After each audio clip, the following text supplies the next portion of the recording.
ಸ್ನೇಹಿತರೆ, ಮೀಡಿಯಾ ಮಾಸ್ಟರ್ಸ್ಗೆ ಸ್ವಾಗತ ಸುಸ್ವಾಗತ. ಗೆಳೆಯರೆ, ಲೋಕಸಭಾ ಚುನಾವಣೆಗಳು ಮುಗಿದಿವೆ. ದೇಶದಲ್ಲಿ ಸರ್ಕಾರ ರಚನೆ ಕೂಡ ಆಗಿದೆ. NDA ಈ ಬಾರಿ ದೇಶವನ್ನ ಮುನ್ನಡೆಸ್ತಾ ಇದ್ದು ಜನರ ನಿರೀಕ್ಷೆಗಳು ಕೂಡ ಅಪಾರವಾಗಿವೆ. ಇಂಥ ಹೊತ್ತಲ್ಲಿ ದೇಶದ ಒಟ್ಟು ಮತದಾರರಲ್ಲಿ ಸುಮಾರು ಅರ್ಧದಷ್ಟಿರುವ ಮಹಿಳೆಯರಿಗೆ ಈ ಬಾರಿ ಸಂಸತ್ತಲ್ಲಿ ಸಿಕ್ಕಿರೋ ಪ್ರಾತಿನಿಧ್ಯ ಎಂತದ್ದು ಅನ್ನೋ ಪ್ರಶ್ನೆ ಕೂಡ ಕಾಡ್ತಾ ಇದೆ. ಇದಕ್ಕೆ ಉತ್ತರವನ್ನ ಹುಡುಕ್ತಾ ಹೊರಟ ನಮಗೆ ಅಲ್ಲಾಗಿದ್ದು ಒಂದು ಸ್ವಲ್ಪ ನಿರಾಸೆನೆ. ಯಾಕೆಂದ್ರೆ 48% ಮಹಿಳಾ ಮತದಾರರನ್ನ ಹೊಂದಿರುವ ಭಾರತದ ಸಂಸತ್ತಲ್ಲಿ ಅವರನ್ನ ಪ್ರತಿನಿಧಿಸೋದಕ್ಕಿರೋರು ತುಂಬಾನೇ ಕಡಿಮೆ. ಹಾಗಾದ್ರೆ ಈ ಬಾರಿ ಸಂಸತ್ತಿಗೆ ಆಯ್ಕೆಯಾಗಿರುವ ಮಹಿಳಾ ಸಂಸದರು ಎಷ್ಟು? ಈ ಬಾರಿ ಗೆದ್ದ ಹಾಗೂ ಬಿದ್ದ ಪ್ರಮುಖ ಮಹಿಳಾ ನಾಯಕಿಯರು ಯಾರು? ಕರ್ನಾಟಕದಿಂದ ಆರಿಸಿ ಬಂದ ಮಹಿಳಾ ಸಂಸದೆಯರು ಎಷ್ಟು ಅನ್ನೋ ಬಗ್ಗೆ ಒಂದಷ್ಟು ಮಾಹಿತಿಯನ್ನ ನಾವಿಲ್ಲಿ ನೋಡೋಣ.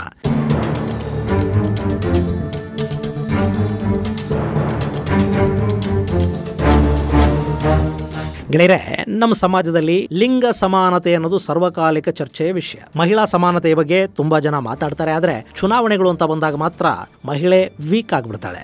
ಈ ದೇಶವನ್ನ ಅತ್ಯದ್ಭುತವಾಗಿ ಮಹಿಳೆಯೊಬ್ಬರು ಮುನ್ನಡೆಸಿದ್ರು ಅನ್ನೋದನ್ನ ಮರೆತು ಬಿಡುವ ನಮ್ಮ ರಾಜಕೀಯ ಪಕ್ಷಗಳು ಮಹಿಳೆ ಕೈಲಿ ರಾಜಕೀಯ ಮಾಡೋದಿಕ್ಕಾಗತ್ತೇನ್ರಿ ಅನ್ನೋ ನಮ್ಮ ಜನರ ಮನಸ್ಥಿತಿ ಎರಡೂ ಕೂಡ ಇವತ್ತು ಮಹಿಳೆಯರಿಗೆ ಸೂಕ್ತ ಸ್ಥಾನಮಾನಗಳು ಸಿಗದ ಹಾಗೆ ಮಾಡಿಬಿಟ್ಟಿವೆ. ಭಾರತದ ಜನಸಂಖ್ಯೆಯಲ್ಲಿ ಪುರುಷರ ಸಂಖ್ಯೆಗೆ ಬಹುತೇಕ ಸಮವಾಗಿ ಮಹಿಳೆಯರು ಕೂಡ ಇದ್ದಾರೆ. ಅಷ್ಟೇ ಅಲ್ಲ, ಮತದಾರರ ಸಂಖ್ಯೆ ಕೂಡ ಬಹುತೇಕ ಸರಿಸಮವಾಗೇ ಇದೆ. 2024 ದತ್ತಾಂಶದ ಪ್ರಕಾರ 49.7 ಕೋಟಿ ಪುರುಷ ಮತದಾರರಿದ್ರೆ 47.1 ಕೋಟಿ ಮಹಿಳಾ ಮತದಾರರಿದ್ದಾರೆ. ಆದ್ರೆ 2024 ಲೋಕಸಭಾ ಚುನಾವಣೆಯಲ್ಲಿ ಅವರ ಪ್ರಾತಿನಿಧ್ಯ ಅಂತ ಬಂದಾಗ ಅದು ತುಂಬಾನೇ ಕಡಿಮೆ ಕಾಣಿಸುತ್ತೆ.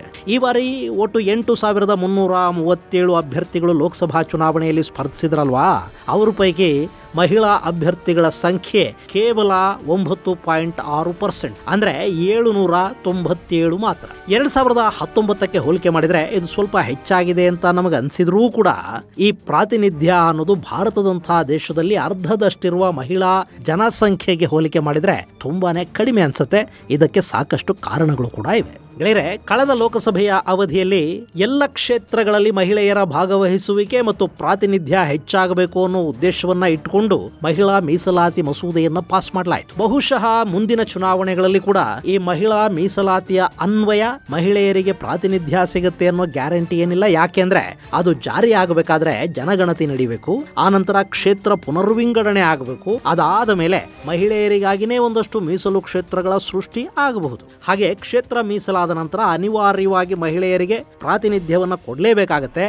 ಆಗ ನಮ್ಮ ಪುರುಷ ಪ್ರಧಾನ ರಾಜಕೀಯ ವ್ಯವಸ್ಥೆ ಮಹಿಳೆಯರಿಗೂ ಸಮಾನ ಅವಕಾಶಗಳನ್ನ ಕೊಡಲೇಬೇಕಾಗಿ ಬರಬಹುದು. ಅಲ್ಲಿವರೆಗೆ ಇವರು ಮಹಿಳೆಯರಿಗೆ ಆಳುವ ಹಕ್ಕನ್ನು ಕೊಡೋದಿಲ್ಲ ಅನ್ಸುತ್ತೆ. ಇದು ಈ ಪಕ್ಷ ಆ ಪಕ್ಷ ಅಂತಲ್ಲ, ಎಲ್ಲ ರಾಜಕೀಯ ಪಕ್ಷಗಳ ಹಣೆ ಬರಹನು ಹೀಗೇನೆ. ಹಾಗಂತ ಇಲ್ಲಿ ರಾಜಕೀಯ ಪಕ್ಷಗಳನ್ನೇ ದೂಷಿಸೋದಕ್ಕೆ ಕೂಡ ಆಗೋದಿಲ್ಲ. ನಮ್ಮಲ್ಲಿ ಮತದಾರ ಕೂಡ ಮಹಿಳಾ ನಾಯಕತ್ವವನ್ನು ಒಪ್ಪಿಕೊಳ್ಳೋ ಮನಸ್ಥಿತಿಯನ್ನು ಬೆಳೆಸ್ಕೋಬೇಕಿದೆ. ಪುರುಷ ಮತ್ತು ಮಹಿಳೆ ಇಬ್ಬರನ್ನು ಸರಿಸಮಾನವಾಗಿ ನೋಡೋದನ್ನ ಕಲಿಬೇಕು. ಹಾಗಾಗೋದಿಲ್ಲ ಅನ್ನೋ ಕಾರಣಕ್ಕೇನೆ ಮಹಿಳಾ ಅಭ್ಯರ್ಥಿಗಳಿಗೆ ಮೀಸಲು ಕ್ಷೇತ್ರಗಳನ್ನು ಸೃಷ್ಟಿ ಮಾಡಬೇಕಾದ ಅನಿವಾರ್ಯತೆ ಉಂಟಾಗ್ತಾ ಇರೋದು.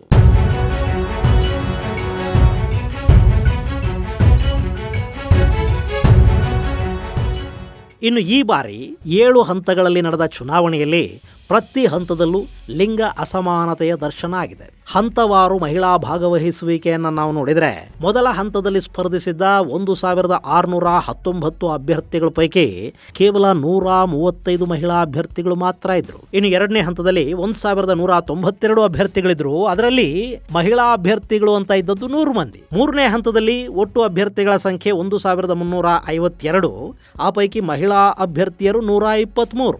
ನಾಲ್ಕನೇ ಹಂತದಲ್ಲಿ 1,710 ಒಟ್ಟು ಅಭ್ಯರ್ಥಿಗಳ ಪೈಕಿ ಮಹಿಳೆಯರ ಸಂಖ್ಯೆ ಇದ್ದದ್ದು 170. ಹಾಗೆ ಐದನೇ ಹಂತದಲ್ಲಿ ಒಟ್ಟು 695 ಅಭ್ಯರ್ಥಿಗಳಿದ್ರು. ಅದರಲ್ಲಿ 82 ಮಂದಿ ಮಹಿಳೆಯರು ಕಾಣಿಸಿದ್ರು. ಆರನೇ ಹಂತಕ್ಕೆ ಬರೋ ಹೊತ್ತಿಗೆ ಮಹಿಳೆಯರ ಸಂಖ್ಯೆ ಹೆಚ್ಚಾಯಿತು.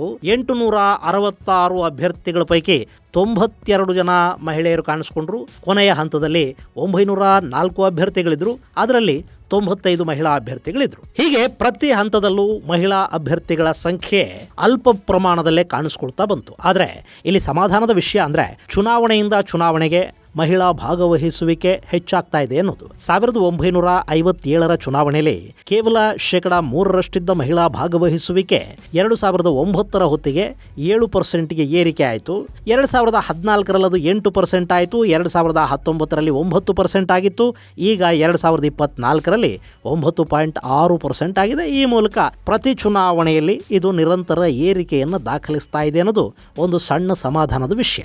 ಇನ್ನು ಈ ಬಾರಿ ಯಾವ ಪಕ್ಷ ಎಷ್ಟು ಮಹಿಳಾ ಅಭ್ಯರ್ಥಿಗಳನ್ನು ಕಣಕ್ಕಿಳಿಸಿತ್ತು ಅನ್ನೋದನ್ನ ನಾವು ನೋಡೋದಾದ್ರೆ, ಬಿಜೆಪಿ ತನ್ನ ಒಟ್ಟು 440 ಅಭ್ಯರ್ಥಿಗಳ ಪೈಕಿ 69 ಮಹಿಳೆಯರಿಗೆ ಟಿಕೆಟ್ ಅನ್ನು ಕೊಡ್ತು. ಈ ಮೂಲಕ ಅತಿ ಹೆಚ್ಚು ಮಹಿಳೆಯರಿಗೆ ಟಿಕೆಟ್ ಕೊಟ್ಟ ಪ್ರಮುಖ ಪಕ್ಷವಾಗಿ ಬಿಜೆಪಿ ಹೊರಹೊಮ್ಮಿತು.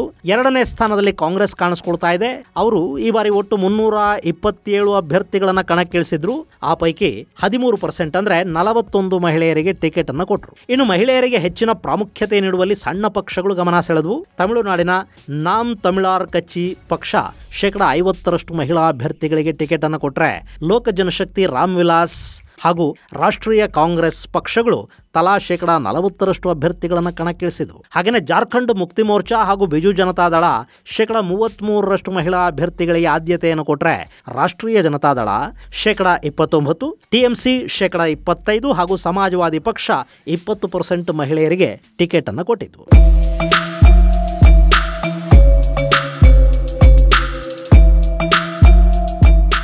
ಇನ್ನು ಟಿಕೆಟ್ ನೀಡಿರೋರ ಪೈಕಿ ಯಾವ ಪಕ್ಷದಿಂದ ಹೆಚ್ಚಿನ ಅಭ್ಯರ್ಥಿಗಳು ಆಯ್ಕೆಯಾಗಿದ್ದಾರೆ ಅನ್ನೋದನ್ನ ನೋಡೋದಾದ್ರೆ, ಅಲ್ಲೂ ಕೂಡ ಬಿಜೆಪಿ ಮತ್ತು ಕಾಂಗ್ರೆಸ್ ಪಕ್ಷಗಳು ಮುಂಚೂಣಿಯಲ್ಲಿ ಕಾಣಿಸಿಕೊಳ್ಳುತ್ತವೆ. ಬಿಜೆಪಿಯಿಂದ ಸ್ಪರ್ಧಿಸಿದ್ದ 69 ಮಹಿಳೆಯರ ಪೈಕಿ 31 ಮಹಿಳೆಯರು ಸಂಸದೆಯರಾಗಿ ಆಯ್ಕೆಯಾಗಿದ್ದಾರೆ. ಎರಡನೇ ಸ್ಥಾನದಲ್ಲಿರುವ ಕಾಂಗ್ರೆಸ್ 41 ಅಭ್ಯರ್ಥಿಗಳನ್ನ ಕಣಕ್ಕಿಳಿಸಿತ್ತು. ಆ ಪೈಕಿ 14 ಮಂದಿ ಗೆಲುವನ್ನು ಸಾಧಿಸಿದ್ದಾರೆ. ಟಿಎಂಸಿಯಿಂದ 11 ಮಹಿಳೆಯರು ಆಯ್ಕೆಯಾದರೆ, ಸಮಾಜವಾದಿ ಪಕ್ಷದಿಂದ 5 ಮಹಿಳೆಯರು ಆಯ್ಕೆಯಾಗಿದ್ದಾರೆ. ಇನ್ನು ಡಿಎಂಕೆ 3 ಮಹಿಳಾ ಸಂಸದರನ್ನು ಹೊಂದಿದ್ರೆ, ವೈಎಸ್ಆರ್ಸಿಪಿ, ಶಿರೋಮಣಿ ಅಕಾಲಿದಳ, ಆರ್ಜೆಡಿ, ಅಪನಾದಳ ಹಾಗೂ ಜಾರ್ಖಂಡ್ ಮುಕ್ತಿ ಮೋರ್ಚಾಗಳು ತಲಾ ಒಬ್ಬ ಮಹಿಳಾ ಸಂಸದೆಯನ್ನು ಹೊಂದಿವೆ. ಈ ಮೂಲಕ ಈ ಬಾರಿ ಲೋಕಸಭಾ ಚುನಾವಣೆಯಲ್ಲಿ ಸ್ಪರ್ಧಿಸಿದ್ದ 797 ಮಹಿಳಾ ಅಭ್ಯರ್ಥಿಗಳ ಪೈಕಿ ಆಯ್ಕೆಯಾಗಿ ಸಂಸತ್ತನ್ನು ಪ್ರವೇಶಿಸಿದವರು ಕೇವಲ 74 ಮಹಿಳೆಯರು. ಅಂದಹಾಗೆ 2019ರ ಚುನಾವಣೆಯಲ್ಲಿ 726 ಮಹಿಳೆಯರು ಸ್ಪರ್ಧೆ ಮಾಡಿದ್ರು.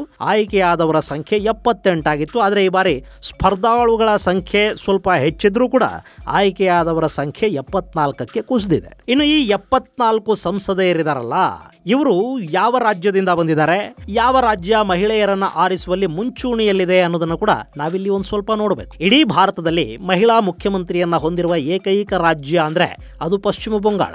ಈ ಪಶ್ಚಿಮ ಬಂಗಾಳದಿಂದ ಅತಿ ಹೆಚ್ಚು ಮಹಿಳಾ ಸಂಸದೆಯರು ಈ ಬಾರಿ ಆರಿಸಿ ಬಂದಿದ್ದಾರೆ. 42 ಲೋಕಸಭಾ ಕ್ಷೇತ್ರಗಳನ್ನು ಹೊಂದಿರುವ ಬಂಗಾಳದ 11 ಕ್ಷೇತ್ರಗಳಲ್ಲಿ ಮಹಿಳೆಯರು ಆರಿಸಿ ಬಂದಿದ್ದಾರೆ ಮತ್ತು ಅಷ್ಟೂ ಜನ ಟಿಎಂಸಿಯಿಂದಲೇ ಆರಿಸಿ ಬಂದಿದ್ದಾರೆ ಅನ್ನೋದು ಮತ್ತೊಂದು ವಿಶೇಷ. ಇನ್ನು ಎರಡನೇ ಸ್ಥಾನದಲ್ಲಿ ಮಹಾರಾಷ್ಟ್ರ ಮತ್ತು ಉತ್ತರ ಪ್ರದೇಶಗಳಿವೆ. ಉಭಯ ರಾಜ್ಯಗಳು ತಲಾ 7 ಮಹಿಳೆಯರನ್ನ ಸಂಸತ್ತಿಗೆ ಕಳುಹಿಸುವಲ್ಲಿ ಯಶಸ್ಸನ್ನ ಪಡ್ಕೊಂಡಿವೆ. ಆದರೆ ಈ ಎರಡೂ ರಾಜ್ಯಗಳು ಪಶ್ಚಿಮ ಬಂಗಾಳಕ್ಕಿಂತ ಹೆಚ್ಚಿನ ಲೋಕಸಭಾ ಕ್ಷೇತ್ರಗಳನ್ನು ಹೊಂದಿವೆ. ಇನ್ನು ನಮ್ಮ ಕರ್ನಾಟಕ, ಈ ಬಾರಿ ನಮ್ಮ ರಾಜ್ಯದಲ್ಲಿ 8 ಮಂದಿ ಮಹಿಳಾ ಅಭ್ಯರ್ಥಿಗಳು ಕಣಕ್ಕಿಳಿದಿದ್ರು. ಅದರಲ್ಲಿ 6 ಜನ ಕಾಂಗ್ರೆಸ್ನವರಿದ್ರು, ಇನ್ನೊಂದಿಬ್ಬರು ಬಿಜೆಪಿಯಿಂದ ಸ್ಪರ್ಧೆಯಲ್ಲಿದ್ದರು. ಇಲ್ಲಿ ಬೆಂಗಳೂರು ಉತ್ತರ, ದಾವಣಗೆರೆ ಹಾಗೂ ಚಿಕ್ಕೋಡಿ ಲೋಕಸಭಾ ಕ್ಷೇತ್ರಗಳಿಂದ ಮಹಿಳಾ ಸಂಸದೆಯರು ಆರಿಸಿ ಬಂದರೆ, ಬಾಗಲಕೋಟೆ, ಉತ್ತರ ಕನ್ನಡ ಹಾಗೂ ಬೆಂಗಳೂರು ದಕ್ಷಿಣದಲ್ಲಿ ಕಾಂಗ್ರೆಸ್ ಪಕ್ಷದಿಂದ ಟಿಕೆಟ್ ಪಡ್ಕೊಂಡಿದ್ದ ಮಹಿಳಾ ಅಭ್ಯರ್ಥಿಗಳು, ಹಾಗೆ ದಾವಣಗೆರೆಯಲ್ಲಿ ಬಿಜೆಪಿಯ ಮಹಿಳಾ ಅಭ್ಯರ್ಥಿ ಸೋಲನ್ನ ಕಂಡಿದ್ದಾರೆ. ಅಲ್ಲಿಗೆ ರಾಜ್ಯದಿಂದ ಆಯ್ಕೆಯಾದ ಒಟ್ಟು ಸಂಸತ್ ಸದಸ್ಯರ ಪೈಕಿ 3 ಮಹಿಳೆಯರಿದ್ದಾರೆ. ಇನ್ನು ಚುನಾವಣಾ ಆಯೋಗದ ಪ್ರಕಾರ 13 ರಾಜ್ಯ ಹಾಗೂ ಕೇಂದ್ರ ಆಡಳಿತ ಪ್ರದೇಶಗಳು ಯಾವುದೇ ಮಹಿಳಾ ಅಭ್ಯರ್ಥಿಯನ್ನ ಆಯ್ಕೆ ಮಾಡಿಲ್ಲ. ಅದರಲ್ಲಿ 20 ಲೋಕಸಭಾ ಕ್ಷೇತ್ರಗಳನ್ನು ಒಳಗೊಂಡಿರುವ ಕೇರಳ ಕೂಡ ಇದೆ. ನಮ್ಮ ಪುರಾಣ ಮತ್ತು ಇತಿಹಾಸದ ಪುಟಗಳಲ್ಲಿ ಮಹಿಳಾ ರಾಜ್ಯ, ಪ್ರಮೀಳಾ ರಾಜ್ಯ ಅಂತಲೇ ಗುರುತಿಸಿಕೊಂಡಿದ್ದ ಕೇರಳದಿಂದ ಒಂದೇ ಒಂದು ಮಹಿಳಾ ಪ್ರಾತಿನಿಧ್ಯ ಕೂಡ ಇಲ್ಲ. ಜೊತೆಗೆ ಗೋವಾ, ಅರುಣಾಚಲ ಪ್ರದೇಶ, ಮೇಘಾಲಯ, ಮಣಿಪುರ, ನಾಗಾಲ್ಯಾಂಡ್ ಹಾಗೂ ಸಿಕ್ಕಿಂಗಳು ಕೂಡ ಮಹಿಳಾ ಅಭ್ಯರ್ಥಿಯನ್ನು ಆರಿಸುವಲ್ಲಿ ವಿಫಲ ಆಗಿವೆ. ಇನ್ನು ಕೇಂದ್ರಾಡಳಿತ ಪ್ರದೇಶಗಳಾದ ಅಂಡಮಾನ್ ನಿಕೋಬಾರ್, ಚಂಡೀಗಢ, ಲದಾಖ್, ಲಕ್ಷದ್ವೀಪ, ಪುದುಚೇರಿ ತಾವು ಹೊಂದಿರುವ ತಲಾ 1 ಸೀಟ್ಗಳಲ್ಲಿ ಪುರುಷ ಅಭ್ಯರ್ಥಿಯನ್ನ ಆಯ್ಕೆ ಮಾಡಿವೆ. ಇನ್ನು 5 ಸಂಸದರನ್ನ ಸಂಸತ್ತಿಗೆ ಕಳುಹಿಸುವ ಜಮ್ಮು ಕಾಶ್ಮೀರ ಕೂಡ ಮಹಿಳಾ ಅಭ್ಯರ್ಥಿಯನ್ನ ಈ ಬಾರಿ ಆಯ್ಕೆ ಮಾಡುವಲ್ಲಿ ಹಿಂದೆ ಬಿದ್ದಿದೆ. ಜಮ್ಮು ಕಾಶ್ಮೀರದಲ್ಲಿ ಮಾಜಿ ಮುಖ್ಯಮಂತ್ರಿ ಮೆಹಬೂಬಾ ಮುಫ್ತಿ ಸೇರಿದ ಹಾಗೆ 6 ಜನ ಮಹಿಳೆಯರು ಚುನಾವಣಾ ಕಣದಲ್ಲಿದ್ದರು. ಆದರೆ ಅವರು ಯಾರೂ ಕೂಡ ಸಂಸತ್ತನ್ನು ಪ್ರವೇಶಿಸುವುದಕ್ಕೆ ಸಾಧ್ಯ ಆಗಿಲ್ಲ.